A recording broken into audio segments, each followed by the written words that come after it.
Hi, Sid here, and this video is all about my experience with radiation therapy on my prostate cancer. It's going to be in 4 or 5 sections. First, I'll just give you a brief history, the events leading up to my decision to go down the radiation therapy path rather than having surgery, having it removed. Then I'll look at the overall radiation therapy procedure. What's it like? What's involved? What are you in for? And then the main reason why I did this video, the next section, is on what they call the Bladder Protocol. How do you manage it? How did I manage it? How important is it? It is very important. And then I'll finish off with my experience with the side effects of radiation therapy and the management of it, including what I think is a wonder drug, a fantastic thing that saved the day for me, or at least has up until now. And I say up until now because at the time of recording this, I'm halfway through the 8-week radiation therapy treatment program. Once I've covered these sections, I'll pause it there and then I'll come back to finish the video at the end of the treatment, just to let you know how I went in the second half, and then I'll publish it. Right, first a disclaimer. I am going to give you 4 or 5 little bits of advice, but it is not medical advice. I'm not a doctor. Everyone's different. You should make your own decisions in consultation with your own medical practitioner. There, now we've got that out of the way. Okay, part 1. In the beginning, there was the Word. And the word was, if you're a bloke, you have got a prostate gland. And there's a pretty good chance as you get older, and maybe even before then, it might start to give you grief. Certainly did with me. The most common problem is BPH, benign prostate hyperplasia, something or other, enlarged prostate.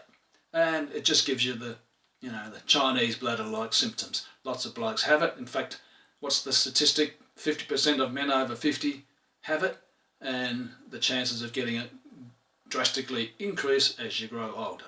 I've had it for 20 or 30 years. I got it as a relatively young man. All right, after BPH, the next most common thing seems to be prostate cancer. I saw a statistic recently that said 1 in 9 men will be diagnosed with it at some stage during their life. The good news is only 1 in 39 will die from it. Comforting. All right, I'm 67, by the way. Now, how did it happen with me? Well, I have my blood test every year, and at one stage, a year or two, whatever it was back, my PSA level went a little bit beyond the maximum. Now, at that stage, the doctor said, oh, yeah, okay, we better watch that, have it tested again in 3 or 6 months, and so we did, and it had come down again. So, oh, yeah, all good. But then the next test, it might have been 6 or 12 months later, I can't remember, it was up a bit again. Bit more than what it should be. And at that stage the doctor said, that's it, I'm out of here, I'm referring you to a urologist. And during that fluctuating period I said at one stage, should we be having the old digital rectal examination? And he said no. He didn't sort of go for that, so we didn't do it. Anyway, of course, when I went to the urologist, the first thing he said was, turn around, drop your strides and bend over, as he snapped on his surgical glove. Yep, found a lump straight away. And he said, given your PSA history and the feel of that lump, I'm pretty sure it's cancer, and had the biopsy, and yep, diagnosed with cancer. So here's my first bit of advice to you if you're in this sort of boat, is at the first sign of trouble, and maybe on a regular basis anyway, insist on getting that finger up your bum. Not very nice, but in my case it might have found the cancer earlier and at an earlier stage. Don't know, maybe not. There's 4 basic stages when you look at the literature and do your online research and talk to the doctors. Stage 1 is localised, stage 2 is localised advanced, which is what mine is and was. Stage 3 is advanced, and stage 4 is metastasised. Okay, so stage 1 localised, very clear, it's contained entirely within the prostate gland. It's a bit furry when you get to the local advanced definition. I've had trouble nailing it down, but basically it means it's reached the edge of the prostate, the boundary, and it might have even gone a little bit beyond it into the rectal wall and things like this, but not too far.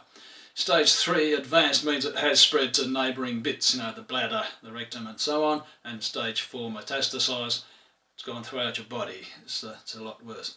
Right, so the urologist said, at my age and stage of cancer, it's a 50-50. Yeah, okay, first he said, yes, you should definitely have it treated. But the two treatment options were surgery, a prostatectomy, or radiation therapy. They don't talk about chemo much with prostate cancer. And he said in my case it was a 50-50 choice. Your call. Oh, okay. So he talked about the side effects, and I'm not going to go into those, I'm assuming you've done your own research. But basically, I came away with the impression that the side effects from surgery and radiation therapy were much of a muchness. But he also said, you know, before you make a decision, you might want to go and talk to the radiotherapy guys. So I did, and I'm glad I did, because he said much the same thing, the doctor. Yeah, 50-50 call whether you have surgery or radio, but the main important thing that he said that was different from what the surgeon told me was that the side effect of incontinence, which is, you know, a pretty regular thing with the surgery option, is a very rare side effect with radiotherapy, and that's quite a biggie, and that's one of the things that made me choose radiotherapy over surgery. Maybe the urologist didn't sort of point out that difference, or maybe he didn't, I just wasn't listening, quite possible. So advice number 2 is listen to a lot of people, don't rush your decision, get as much info as you can first. And I suppose the corollary to that is, yeah, talk to your friends and relatives and associates, and once you do, you'll find that a surprising number of them will say, yeah, been there, done that, I've had my prostate out, or I've had radiotherapy. A lot of people don't talk about it until it comes up. Listen to their stories, but don't make a decision based on any individual good story, it's the best thing I've ever done, or horror story, it's the worst thing I've ever done. You'll hear both. I did. Okay, so in summary then, why did I choose radiation therapy over surgery? Well, I've already mentioned the incontinence risk is supposed to be a lot smaller. That's a biggie, I think. Also, in my case, the local advanced, it's already at the margins, might have even gone a little bit beyond. This is my theory. Surgery might not have actually caught it all, and therefore I'd still have to come back and have radiation therapy anyway. And apparently that is something that happens on a significant percentage of cases. I couldn't get any figures on that, about what portion of people that have the prostatectomy have to come back later and have radiotherapy anyway. Maybe you can have more joy with that research. Good luck. Third reason, maybe there's a miracle cancer cure just around the corner, and they'll come up with a pill that you can take and cancer's all gone. No need to cut your prostate out. And that was reason number 4. No bastard's going to chop any bits out of my plumbing. Oh, and finally, there's one more thing. When I was talking to the radiotherapy doctor, the radiation therapy oncologist, as he's called, he also mentioned that there is, before you have the radiation, if you're going down that path, there is an option to have hormone treatment, which is like pills and an injection and stuff like that. It goes for about 3 months, and I think it makes you less of a man and more of a woman or something. But in my case, he said, once again, 50-50 thing really, your call. So I said, well, in that case, no bastard's going to turn me into a hot flush and nagging female. So I said, let's skip that and go straight into the radiation. So that's how I came to be where I am now. Right, how does it all work? The first thing you have to do is go back to the surgeon and have another little procedure under general anaesthetic, where you get 3 little gold pellets, gold marker seeds or seed markers, implanted in your prostate. They are used in subsequent line-up procedures with the machines that do the radiation. Then 2 weeks later, when your prostate's all settled down, because it does get a bit inflamed and sore from that procedure, just like the biopsy, you have to go in for the initial session, which is called the planning session. They put you in a CAT scan machine and they zero in on those gold marker seeds and they get you all lined up, and then they give you 3 little tattoos, one on each hip and one on your groin, round about where the prostate is, just above your old fella. I asked them if they could do swastikas or little skulls and crossbones or something, but no, they just gave little purple dots. So the start of my tattoo career hasn't been very auspicious. At that session, and at every session afterwards, you have to have a full bladder or near full bladder and an empty rectum. And the reason for the full bladder, and this is when we get onto the Bladder Protocol section, the reason for that is it has to be the same every time. It helps positioning the prostate exactly every time. And also, the more distended your bladder is, the more stretched out and full, the less of it gets exposed to the narrow X-ray beam during radiation. It lowers the chance of some of the side effects which can occur. So that's quite important, and we'll get to that shortly. Right, prostate cancer, 39 sessions stretching over nearly 8 weeks. They only do it on weekdays, so you've got 5 daily sessions, and then you have the weekend. Mine was up in Bunbury, which I live in Bridgetown, so that's 100 kilometres each direction. I chose to drive every day, and that's what I've been doing for the last 4 weeks. 200 kilometres round trip for a 10-minute session. When you go in there, the machine that they use is like something out of Star Trek. It's a fantastic, very expensive looking machine with a ring with 4 big arms that stick out. Each one of those arms has got a device or a nodule of some kind on the end of it, and the whole thing revolves slowly around you. Each session consists of 3 passes. The first pass is a CAT scan where first of all they use the tattoos. There's laser beams everywhere, and they use those tattoos to position you first, and then they do a scan from which they accurately position you by zeroing in on the gold seed markers, and also it can check the state of your bladder. And if it's not full enough, hasn't happened to me yet, but if it's not full enough to proceed, they'll send you back to the waiting room for half an hour with a bottle of water. If it's full enough, fine.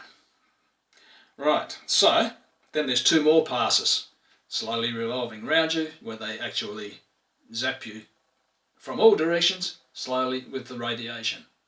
And the whole thing only takes about 10 minutes, as I said. Right, the Bladder Protocol. How do you arrive at the session with your bladder just about on full every time? Apparently it's a very hard thing to do. And it is.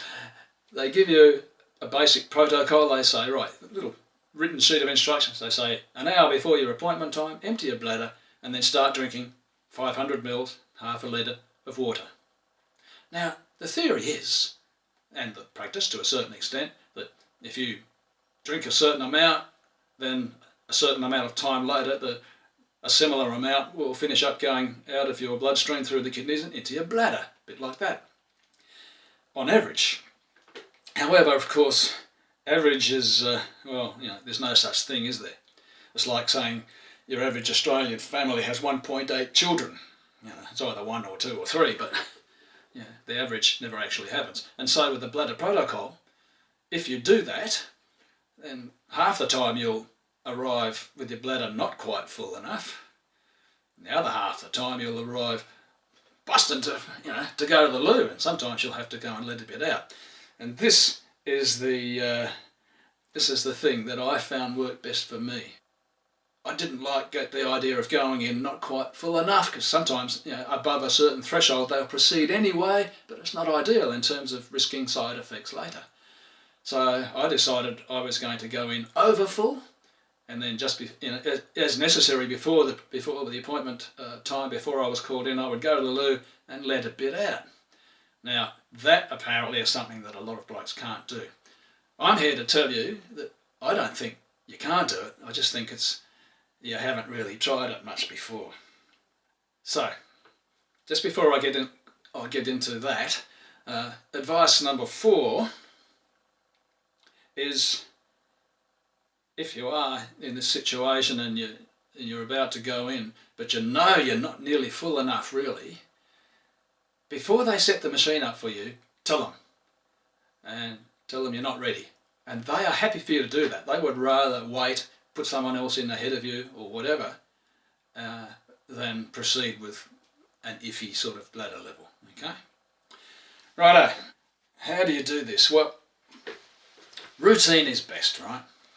I found that several hours before the appointment time, start sipping very slowly. Just start sipping at a regular rate, and then hopefully that will give you an equally slow, regular output into your bladder, which, you know, there's nothing worse than having a great big drink all in one go, and then suddenly, whether it's half an hour or an hour and a half later, oh, it all starts rushing out. But let's go back to those graphs. It's not as simple as it looks, because let's just say you are not as hydrated as you thought you are. Maybe you've been out doing a bit of exercise, you've been out working in the garden in the sun, you don't think you've sweated much, but you have, and so you've got all that fluid going in, but just when you'd expect it to be coming out an hour later, it doesn't. It's busy replenishing the fluid in your tissues instead. The opposite can happen, you know, if you're really hydrated.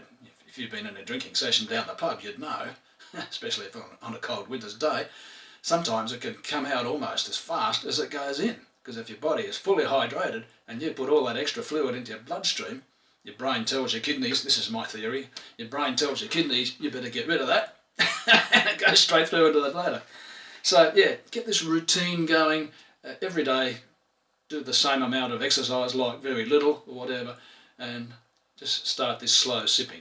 I found that worked for me, and as I was driving up, I would be drinking, and by the time I got there, it still wouldn't be all that easy. Sometimes I would have to stop 3 times on the way and let some out. Other times I would get lucky and it would be just perfect by the time I got there.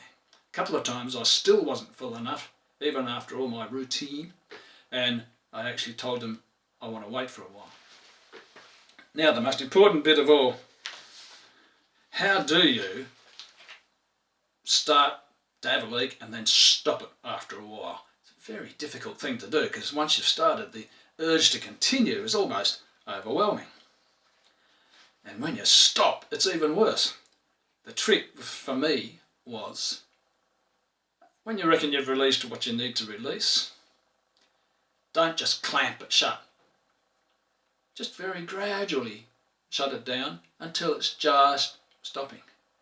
If you really clamp it shut, do one of those kegels, that seems to really drastically increase the urge to go again. Just that gradual shut off works. And then you might still want to just wait there. It might take a minute or 2 minutes. Just wait until that urgency gradually dissipates, and it will. It's an almost overwhelming desire to say, no, I've got to let it go. You can do it. Now, here's the next bit of advice. Probably the most important bit, or one of the most important bits. If you know you're going to have radiotherapy, as far ahead in advance as you can, preferably weeks, start practicing starting and stopping. Start practicing releasing small amounts. Practice what I've just told you. Make sure you know how to do it, and you can do it when you need to. And you'll find it really helps you during your treatment. Right. Last section, side effects. I'm not going to go through all these side effects. I'm assuming you'll do your own research, but you know, urgency, frequency, restriction of flow, retention. And out the back end, bit of bleeding, extra bowel activity and so on. I'm not going to talk much about that, but with me, and those side effects aren't supposed to kick in for like 3 or 4 weeks on average, but because I already had BPH, at the end of 1 week I was getting pretty serious flow restriction and retention, and I was a bit worried about it. Then fortunately I had my doctors, you know, every couple of weeks you get to see the doctor, the radiation therapy oncologist, and he was equally concerned that this side effect had kicked in so quickly, and he prescribed what I call a wonder drug. It was a thing called Duodart. Now there's things called alpha blockers, which are normally used for BPH control, which basically shrink your prostate down a bit. But this drug was a combination of alpha blockers and hormones. They're going to make a hot flush and nag and female out of me yet. But the effect was magical. Within 6 hours, most of those symptoms had just disappeared. Now at the 4.5 week mark, they're still almost non-existent. So I'm keeping my fingers crossed that I'll last right through until the end of the 8-week program. So I think that's about it for now. I'm going to leave it there, come back after another 4 weeks at the end of the treatment and just give you the final wrap up before I put this online. For you, I'll be back in just a few edited seconds. And here I am, back again, 4 weeks later. Does my hair look 4 weeks longer? It is. It needs a haircut. Nothing much has really changed. I've got one session left tomorrow out of 39. And that's it. Yes, the side effects have crept back in, but it's all been very manageable. Firstly, thanks to this little beauty, the Duo Dart. And secondly, I believe to my very rigorous and diligent application of that Bladder Protocol. It's really worked well for me. So, I'll leave it there. Now, of course, I start the waiting game. 6 weeks' time, I'll have the first blood test. Hopefully the PSA will be down. And even more, hopefully, it'll stay down for as long as I shall live. Meanwhile, I hope this video has been of some use to some of you out there. If so, give me a like, subscribe to my channel, that will help. Good luck.